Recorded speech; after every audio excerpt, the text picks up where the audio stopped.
plus that the worldwide success of Hinge? I mean, I come from Sweden, it's a big hit there as well.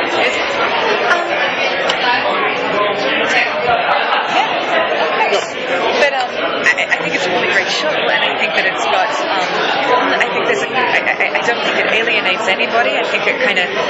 It's sort of you can't put it in any particular genre, or it doesn't have any particular style. So therefore, it's sort of like I think it appeals to everybody. So in that respect, no, I'm not surprised. Do you understand why the show started pretty much all over the world now with season 1? Do you understand why people in different countries could relate to your character, whatever they are, in Australia, in US, in France, or somewhere else? Well, it's like any good story, isn't it? Like, I mean, it's any good story, I think, translates. But why do you think she's appealing to so many people? Is it the mystery about her? I mean, what would you say? I'm hoping we've just finished shooting the first season, and we're moving on to the second, and I'm hoping that you said the mystery of her, and I'm really hoping that this year she becomes a little kind of more mysterious, actually, and a little bit more of an object, because I feel like last season she was very much she often would take the audience's point of view, and she would just kind of watch things, and I feel like this season she's going to kick in, and you're going to see what her opinion is, as opposed to being the. I feel like she was really the watcher, like the observer, really. Whereas I think she's going to become a little more proactive and a little bit more her own person. What about the strong aspect of your character? Because we can sense her sometimes like she could be weak, but she's always here. She's always there when something is happening. Is it also something that you enjoy playing? There's more and more girls like that on TV and films nowadays, right? Strong women. Yeah. I was talking to Sigourney Weaver 2 days ago about Avatar. She said, when I was doing it, I was the only one. I'm so happy to see so many girls now having that type of characters on TV and films. Well, I mean, that's thanks to the guys that write and create this show. Like, I think, the Flat Robot has a history of writing really strong women. And so that's them. Okay. I'm just glad to have the gig.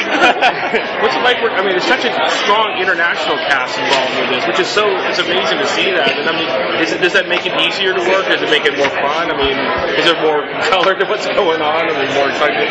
It's funny because there is definitely like differences in you definitely feel the like cultural differences in people, and particularly, I mean, we've just moved from New York and now we're shooting in Vancouver, and that's definitely like a different energy. You do feel like, I do feel like I'm not American sometimes. But then sometimes you don't feel any difference at all. But, yeah. I mean, personally, I love being able to work in different countries.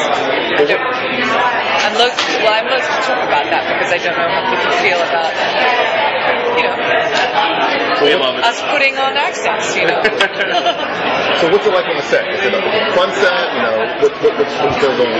Yeah, it depends what we're doing. Okay. Definitely, in the lab, which is fundamentally the show's home, I just sit back and watch the song and dance between the two boys. They're just, they have a ball. John's what you see is what you get. Has he sat down yet? Not yet. Oh, when he does, you'll see he's mad. Just mad. They're beautiful and extremely excited, and it rubs off. If you see that what you see is what you get when you talk about it, what about you? Are you in any way close to your character, or you will say you're the opposite? Sometimes I sort of sometimes I see little parts of me that are in Olivia. Not Which always one? the good ones. I don't know, but there are parts of me, no. I feel like she's great because it's kind of like I put a uniform on too with her, and you don't necessarily get to do that. So I just put on my suit and, pull my hair back, and that's Olivia. It's kind of I don't know, she's different. She's she watches a lot, And you do too? Sometimes. Okay. How would you like to see that? How would you like to see your character change over the next? Well, as I said before, I was saying before, I'd love, I'm hoping and I think that she's kind of moving to a place where she's, yeah. Elizabeth. I'll talk louder. When is Peter going to stop messing around flirting with Olivia's sister and actually get it on with Olivia? Right? Well, people keep saying, you and Peter are going to get together, and I go, have you not seen the first season? I don't know. You'll have to ask him or the writers. Are you? Mistresses came out on BBC America about maybe halfway through the season. Right.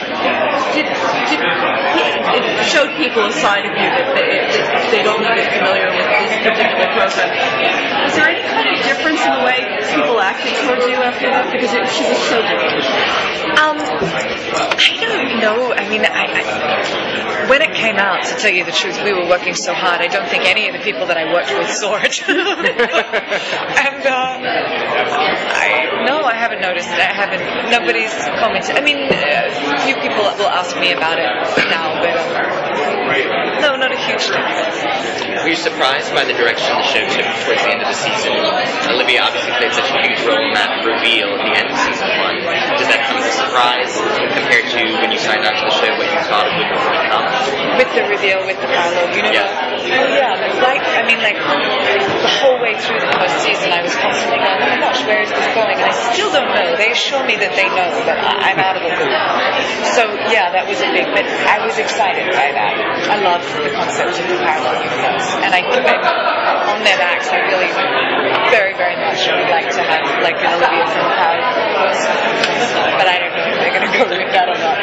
Are you scared of the idea that, if the show is successful, it can go on for 7, 8 years or more? I mean, I think there's sort of there's good and bad to that, If it keeps moving the way it's moving, and the stories I'm loving this season so far. Okay. And so, I don't know, I look kind of day to day. so do you want to play somebody else already, or are you still enjoying Fringe so much that you don't care about doing movies in between? Well, that's why I think if they could develop an Olivia from another universe, then I would have a book, and I would be completely happy. I could just go episode to episode. What have you done during the summer? I mean, during the break, did you? Well, we had 2 months, and we moved from New York to Vancouver, and I went home to Australia. Okay, so no work for you. For a month, no. No. Can you tell me a bit about the DVD? Do you watch DVDs yourself? Was it interesting? Did you do some commentary for the DVD? I haven't seen it. But did you do anything? Did you do commentaries for that, or you didn't? No, I haven't done any commentaries, and I'm not sure if they've got any. I don't know what's on it. They might have some B-roll or some behind-the-scenes footage, but I haven't seen it. So you're not a sci-fi fan or geek or anything like that, are you? I'm not a hardcore sci-fi fan. Okay. But I working on the show sort of has definitely piqued my curiosity.